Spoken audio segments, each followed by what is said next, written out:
The rope creaked as the wind tugged at it, swaying above the two men with faces pale and eyes wide in the noon sun. The crowd pressed close beneath the hanging tree, boots grinding the dust into powder, voices restless, some sharp with anger, others low with doubt. "Bring the stool," barked the sheriff, though his voice carried more tremor than authority. His hand hovered at his hip, where a pistol gleamed, but his eyes avoided the men's. The taller of the condemned spat blood onto the ground, lips split from a beating. "You're killing us for the wrong man's secret," he rasped, but no one moved to hear him. A hush rippled through the crowd. The preacher raised a trembling Bible, sweat dripping down his temple. "Confess now, sons. Clear your souls before the Almighty."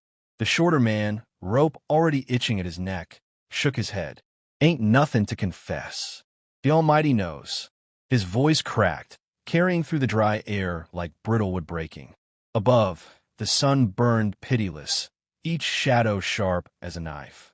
A hawk circled high, waiting for silence to fall. The richest man in town leaned from his carriage at the edge of the gathering, eyes hidden beneath the brim of a white hat. He gave no signal, but the sheriff flinched as if struck and motioned for the stools to be kicked away. The widow stood at the back, hat brim low, lips pressed thin.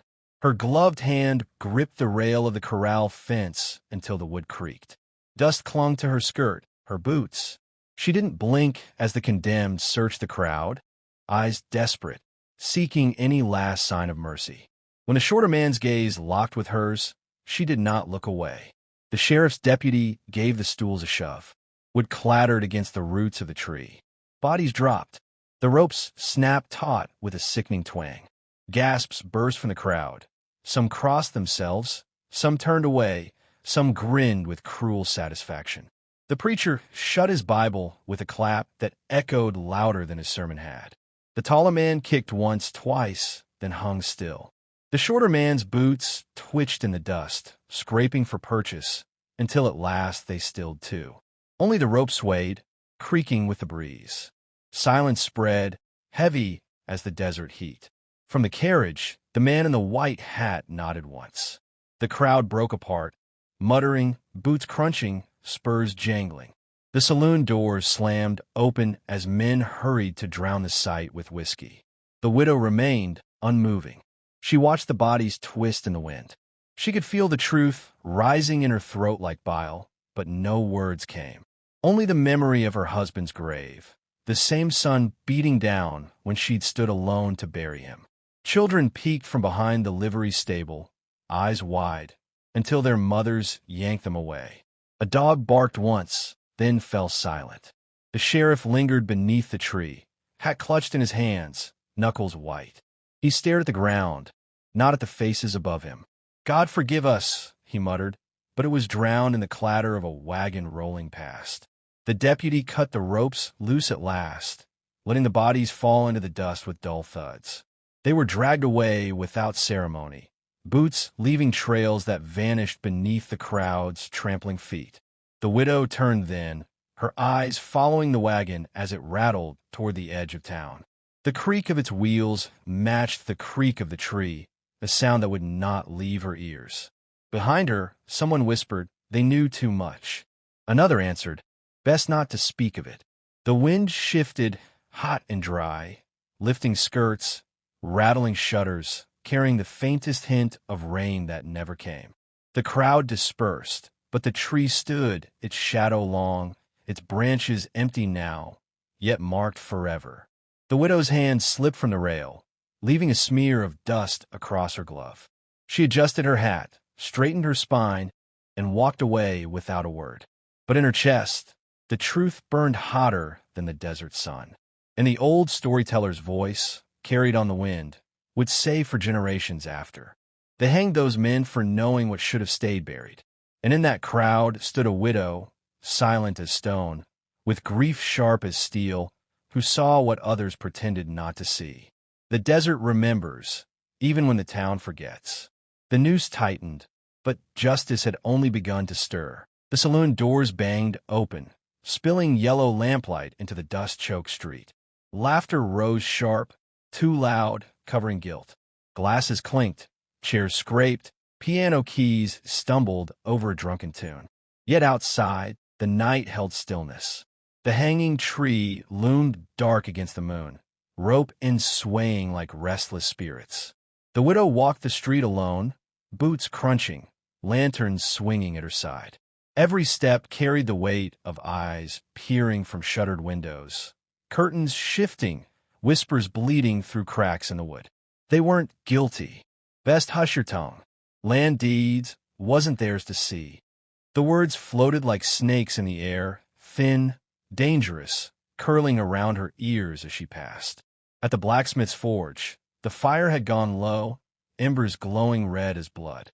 Men huddled in the shadows, speaking low. If the truth comes out, one spat into the dirt. Ain't no one left to speak it. Their gazes lifted as the widow strode past, silent, her lantern throwing their guilt across their faces. The church bell tolled once, deep and hollow, as if the earth itself groaned. She reached the edge of town where the wagon tracks cut toward the barren flats. In the distance, lanterns flickered high on the canyon ridges, too far, too late for honest work. The hair along her neck prickled. Someone was watching from up there. Behind her, footsteps pattered quick, light. A boy's voice broke the night. "Ma'am, please wait." She turned. The condemned man's son stood in the glow of her lantern, fists clenched, cheeks streaked with dirt. His eyes shone with the same desperate fire she'd seen in his father's before the rope claimed him. "They killed him 'cause he found out," the boy said, voice shaking but steady. "He wrote it down, names, places, what they done. They'll come for me if I don't hide it." He stopped, swallowing hard. "You knew him. You saw." Her grip tightened on the lantern. "Go home, child." "I got no home." He shot back, jaw set like iron. Just his words. Just the truth. Thunder rolled far across the desert, though the sky held no storm. The wind carried grit across the street, stinging her eyes, rattling the loose shutters of the boarding house. From the saloon came another roar of laughter, but beneath it, hushed voices grew sharp, men's boots striking wood as they rose. She caught fragments through the open door, the boy's run in his mouth. Shut him up before dawn. Her pulse thudded in her throat. She reached out, steadying the boy with her free hand. "Stay close," she murmured. They slipped into the shadow of the livery stable. Horses stamped, restless, catching the fear in the air. The widow's eyes searched the road. Hoofprints scarred the dust, fresh, circling like wolves. The boy clutched a folded scrap from his pocket, holding it as though it burned. He said, "If anything happened, give this to someone who'd fight." His hand shook as he pressed it into hers. The paper was smudged, ink blurred, but the weight of it struck like a bullet. Names, numbers, deeds of land stolen, lives bought and sold. Shouts erupted from the saloon. Boots spilled into the street, lanterns swinging. The widow shoved the paper inside her coat and pulled the boy deeper into the dark. The canyon lanterns flared, one after another, signaling like cold stars. The widow froze. She knew that kind of light. Once, long ago, she'd seen scouts use it to call for blood in the night. The boy's breath hitched. "They're coming, ain't they?" She didn't answer. She could feel it. The shift in the town's air, the weight of justice buried, the hunger of men who'd kill again to keep it so. The church bell tolled once more, slow, heavy, echoing down the empty street. The widow laid her hand on the boy's shoulder, eyes never leaving the canyon. The dust swirled at their boots, whispering, carrying voices that weren't there. "You hold your silence," she said low, "and you keep your eyes open. The truth don't stay buried. Not out here." Above them, the rope at the hanging tree creaked, though no wind stirred it. And the old storyteller's voice, hushed as if afraid to be overheard, slipped through the night. After the noose came the whispers. In every doorway, every glass raised, every shutter closed, the truth clawed at the town like a ghost. And in the dark, a widow carried it, not in words, but in fire. The desert has a way of keeping secrets, but it has a crueler way of uncovering them, too. Hoofbeats pounded against the hard pan, echoing off canyon walls, closer with every breath. The widow pressed the boy flat against the rocks, her hand firm over his mouth, lantern long since doused. The glow of pursuers' torches bobbed along the trail below, shadows thrown like wild demons across the jagged stone. "Search the ridge," a voice called, sharp as spurs striking bone. Steel rasped as rifles slid from leather. Horses snorted, hooves scattering gravel. The men fanned out, climbing higher, lanterns swinging like restless stars. The widow eased the boy deeper into a cleft, the smell of dust and iron thick in the air. Her own breath slowed, steady, though her pulse roared in her ears. Her fingers brushed the paper hidden in her coat. Names, deeds, blood, the kind of truth men would kill a town to bury. Boots scraped just above her head. A lantern's light spilled across the stone, inches from her hat brim. The boy trembled against her, small shoulders rigid. She squeezed his arm once, silent command. "Hold still." The rider above muttered, spitting into the dust. "Tracks end here. Ain't gone far." A second voice, mean and certain, answered. "Then dig 'em out." Rifles cracked the silence as warning shots split the night sky. The echoes rolled through the canyon, rattling the air. Stones clattered loose, tumbling down the slope. The boy flinched. The widow's hand shifted, fingers finding cold steel at her side. Not her husband's old pistol. The long rifle she hadn't lifted in years, its wood worn smooth, its barrel true as the day she'd last fired it. She steadied it across her knee, sight glinting faint in the moonlight.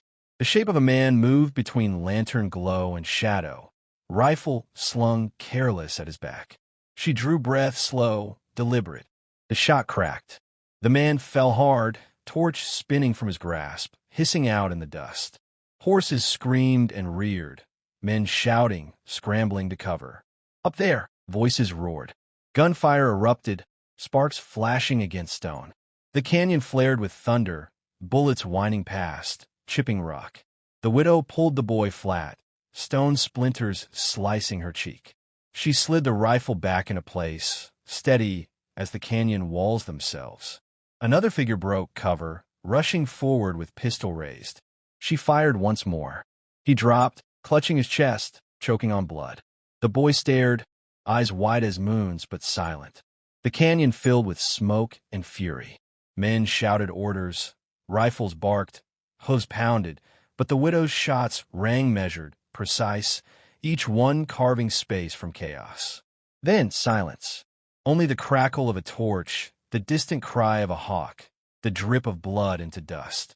The survivors drew back, lanterns retreating, curses fading into the canyon's throat. The widow lowered the rifle, breath steady though her hands trembled faintly. She wiped the dust from her cheek with her sleeve. The boy whispered, voice thin with awe and fear. You ain't just a rancher." Her eyes stayed fixed on the dark trail ahead. The canyon wind tugged at her coat, carrying the smell of powder and blood. "No," she said low. "Not just." The boy's fingers tightened around her sleeve. "They'll come back." Her gaze lifted to the ridges where more lanterns blinked alive, far off but gathering. Yes, they would come again. The canyon seemed to lean closer, walls echoing each sound, every whisper amplified. She knew this ground, its hiding places, its blind corners, its ways to trap the careless. Years ago, she'd learned to read it as others read a book. Tonight, she would make it speak again. She rose, rifle slung, eyes hard. "Stay behind me." The boy followed as they slipped deeper into the maze of stone, footsteps silent, dust whispering beneath their boots. Behind them, torches swarmed like angry fireflies hunting, closing. The paper in her coat crinkled with each breath. The truth was alive now, heavier than any rifle, louder than any gunshot, and blood already stained the canyon floor. The old storyteller's voice drifted low, echoing with the sound of the wind between stone walls. In the canyon that night, the desert learned her name again. Men with guns and greed hunted shadows, but she had walked those ridges long before grief made her silent. The shots she fired carried more than lead. They carried justice waiting to be born. Blood marked the dust, and the canyon remembered. The street lay empty, but for the dust curling in the heat. High noon, shadows sharp as blades, the town silent as a churchyard. Boots struck wood as doors creaked open, faces peering from behind curtains and shutters. The widow walked steady down the main road, rifle slung low, hat brim shadowing her eyes. Each step stirred dust that clung to her hem and drifted behind like smoke from a fire not yet out. At the far end, the man in the white hat waited, flanked by hired guns. His hands rested light on his belt, fingers close to the pistol's grip. His mouth curled in something that wasn't a smile. The boy stood back in the livery's shadow, clutching the folded paper. His eyes never left her. The church bell struck once, the sound rolling heavy across the street. The Baron's voice cut through the silence. "You should have stayed a widow, ma'am. Ranching's all you were fit for. Now you'll lie with the rest who didn't know their place." The widow's rifle came off her shoulder in one fluid motion, the barrel steady, her eyes hard as flint. The hired gun shifted, nerves tight, hands twitching. "No words left," she said, voice low but clear. "Only reckoning." The air held its breath. A gun barked. Dust jumped at her boots. Her shot answered. One of the hired men spun sideways, dropping hard, blood dark against the pale dirt. Chaos erupted, gunfire cracking like thunder, windows shattering, horses screaming in their stalls. The widow moved like a shadow, rifle steady, shots measured. Another man dropped, clutching his throat. A third fell back against the trough, water running red around his boots. The Baron stood firm, pistol drawn, eyes fixed on her. Their gazes locked across the dust-filled street. The world narrowed to two figures, the crowd fading, the noise muffled. He fired once. The bullet tore her sleeve, grazing flesh. She did not flinch. Her rifle barked. His white hat spun into the dirt, brim torn clean through. He snarled, rage breaking his calm. "You think yourself a gunfighter? You're nothing but grief in boots." Her eyes never wavered. Grief will kill a man quicker than lead. They stepped closer, dust rising around them, guns raised, silence pressing like a storm about to break. The boy shouted now. The widow fired. The Baron staggered, pistol clattering to the dirt, a dark bloom spreading across his chest. He fell to his knees, eyes wide, breath ragged. This town was mine. She walked forward, rifle still steady. Not anymore. He toppled face first into the dust. Silence followed, thick and final. The crowd crept from hiding, eyes wide, whispers rippling like wind through wheat. The widow stood tall in the settling haze, rifle lowering at last. The boy stepped out, holding the folded paper high. "This is what they died for," he cried. His voice cracked, but carried. "This is what he killed for." The widow took the paper, unfolding it for all to see. Names inked in jagged strokes, deeds stolen, lies written into law. She held it high above her head, her voice ringing out. "Their names are cleared. Their blood ain't shame, it's proof." The crowd stirred, some weeping, some nodding, some bowing heads. The sheriff stepped forward slow, hat in hand, eyes lowered. "We fail them, but the truth's out now." The widow's gaze swept the faces. "Then you remember it. You remember who swung for nothing. You remember who made it right." The church bell tolled again, though no one touched the rope. The boy stood at her side, chin high, though tears streaked his dirt-stained cheeks. She placed a hand on his shoulder, steadying, claiming. The dust began to settle, sunlight burning through it like fire through smoke. The Baron's body lay still, his shadow sharp and long across the road. The old storyteller's voice rose then, soft but certain, carried on the wind that swept down from the canyon. And so the widow stood where no law could reach, her rifle the weight of justice, her grief the steel that broke a tyrant. They hanged 2 men for knowing the truth, but the desert remembered. And in the heart of that town, on the hottest day of the year, a legend was born. The street lay quiet. The widow turned, rifle slung once more, boy at her side. Together they walked away, dust rising with each step, fading into the brightness of the horizon. And for generations, the tale was told. Of the widow who faced a Baron at high noon, who fired with a steady hand and left behind not just justice, but a legend carved into dust and blood.